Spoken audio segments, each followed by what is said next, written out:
आचार्य sir, सर्व सहकारी प्राध्यापक आणि दोस्त मंडळी, तुमच्यासारखाच एक दोस्त स्टेजवर आहे, संदीप देवरे. तुमचं वय, त्याचं वय, स्टाफचं वय आणि माझं वय असे 4 वेगळे वयोगट आता आपण हॉलमध्ये आहोत. 4ही वयोगटांना आवश्यक असणारा कॉमन घटक आपण जो डोक्यात ठेवलेला आहे तो आहे समाजकार्य. तर ह्या समाजकार्य पंधरवड्याचे आणि मासवेतर्फे आयोजित शिव्यामुक्त अभियानाचे आपल्या महाविद्यालयातर्फे उद्घाटन झालेलं आहे असं मी सुरुवातीला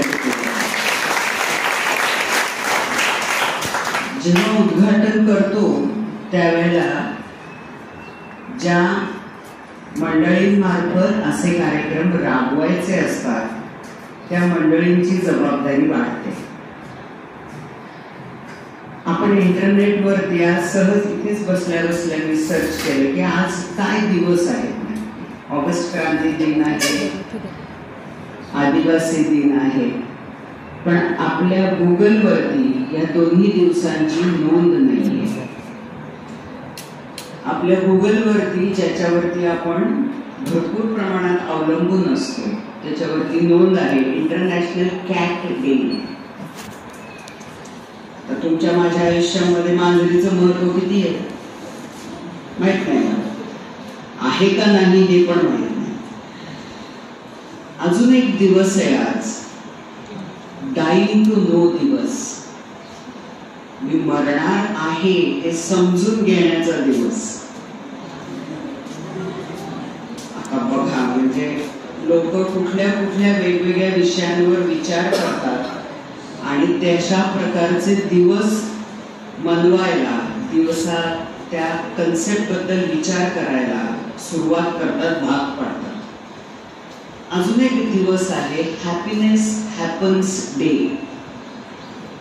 एका बाजूला मरण आहे, दुसऱ्या बाजूला हॅपीनेस आहे, आनंद आहे. तर तो आनंद पण आपोआप नाहीये, हॅपन्स, तो घडत असतो, अनेकदा घडवावा लागतो.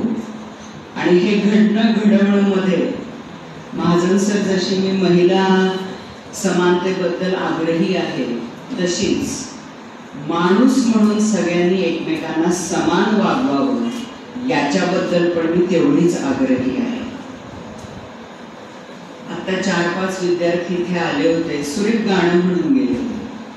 त्या गाण्याला एकही संगीताचं साधन साथ देत नव्हतं, तरी सुद्धा खूप लयीमध्ये आणि खड्या आवाजात त्या मुलामुलींनी गाणं सादर केलं.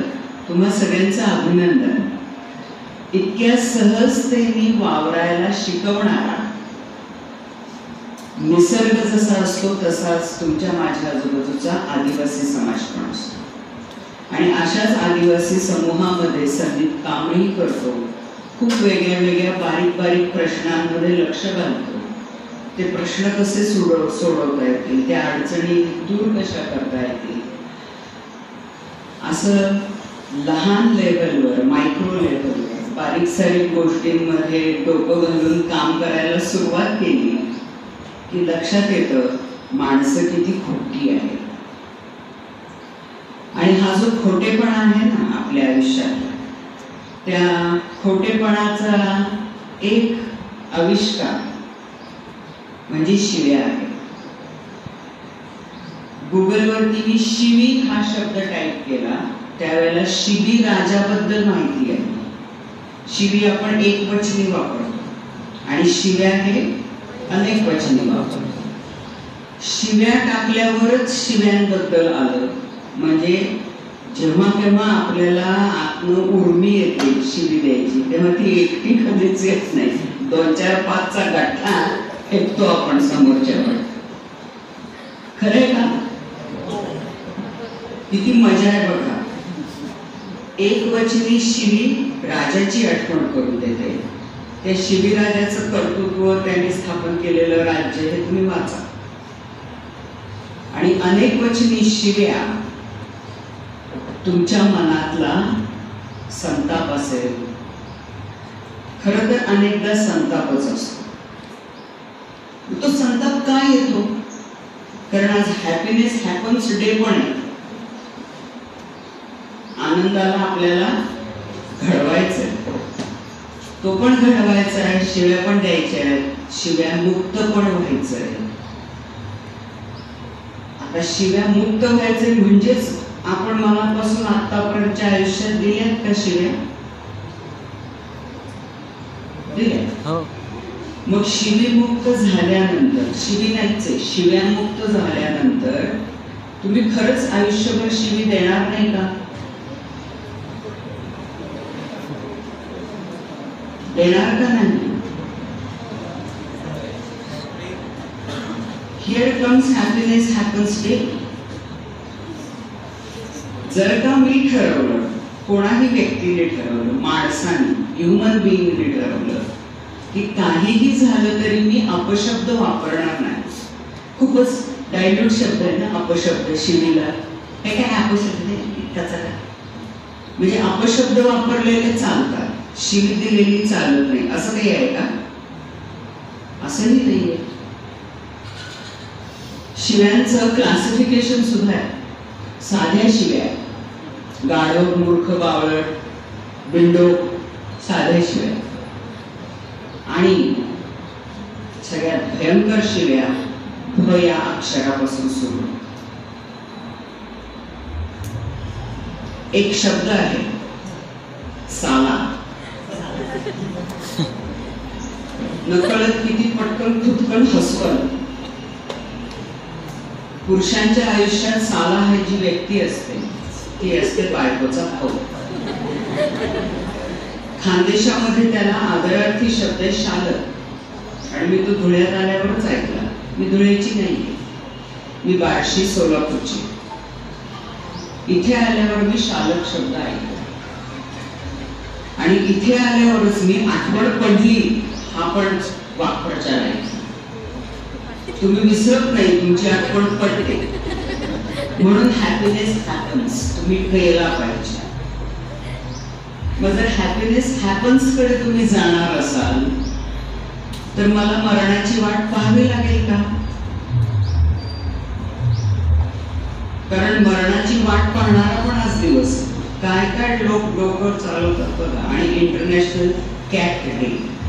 मांजर म्हणजे कोणत्याही घरातल्या गृहिणीला मनापासून त्रास देणारा प्राणी. पुरुष मंडळींचा स्वयंपाकघर सांभाळण्यातला सहभाग आजही शून्य आहे. त्यामुळे त्यांना त्याच्यातल्या अडचणी, त्याच्यातले प्रश्न, त्याच्यातली घाण, त्याच्यातली किळस काहीही माहित नाही. आणि मला वाटतं ही सगळ्यात मोठी शिवी आहे पुरुष वर्ग मुलींना, महिलांना देता येईल, आणि आयुष्यभर आनंदाने जगत राहतात. That's really fantastic. प्लीज इथं बसलेल्या मुलांनो, विद्यार्थ्यांनो, कोण स्वतःला विद्यार्थी मानतं मला माहित नाही, चेंज योरसेल्फ.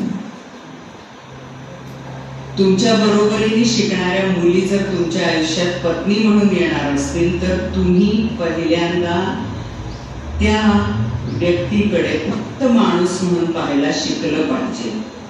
आणि मग माणूस आहे म्हणून मनापासून सगळ्या घरातल्या ऍक्टिव्हिटीज मध्ये तुमचा सहभाग नोंदवायला सुरुवातच केली पाहिजे.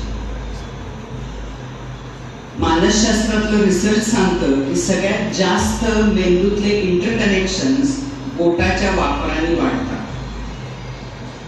आणि स्वयंपाकघर हे असं ठिकाण आहे की तिथं बोटच महत्वाचं काम करतं.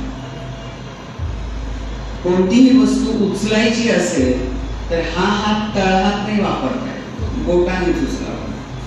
आणि त्याच्यामध्ये हा अंगठा फार भारी काम करतो. अंगठ्याला पण जॉईंट्स आहेत आपल्या, तो हलतो, वळतो, आणि असणारा माणूस हा एकच